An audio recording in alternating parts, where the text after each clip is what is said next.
Those are 1,200 liter tanks. It's a 600 liter still. So it takes about 4 hours to do half the tank. So it's basically an 8-hour day to do a full tank. That's what it's designed for. Now you got to make enough of that to fill your still again. So each batch I get about 110 liters at 80%. And you got to put it back into your kettle to make vodka and water it down to about 70%.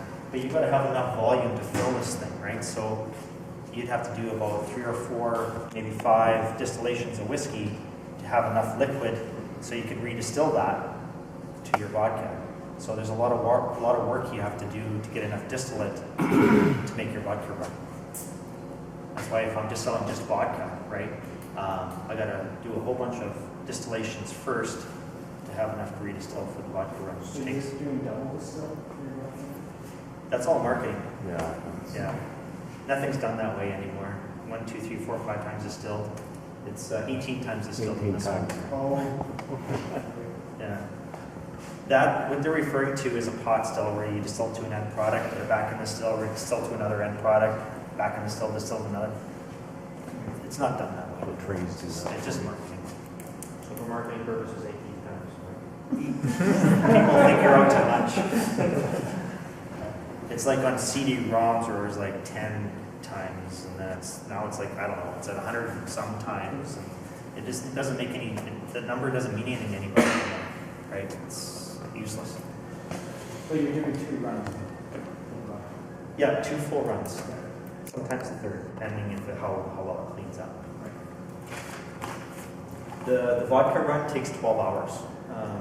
So when you get that 70% alcohol, 600 liters of that, it takes 12 hours to go up through this tower. And 3 hours of that is just it heating up the tower to get it ready to go. How many liters per hour? Just so producers. I've never figured out liters per hour. 8 hours, I get 110 liters at 80%. So that's 220 liters of an end product, 40%. Wineries will leave it in there. It's a natural preservative. They leave it in there so it helps preserve their product. When you distill that, it really condenses the alcohol content. It also brings over those sulfur compounds and really condenses those too, and they become very present, very harsh. The copper naturally attracts sulfur. It'll combine with the copper, creating copper sulfate, sticks to the inside of the still, comes out sulfur-free. So you'll definitely want to have copper stills. That's the whole reason for copper. Any copper, your copper is over everything copper? Everything copper, yeah.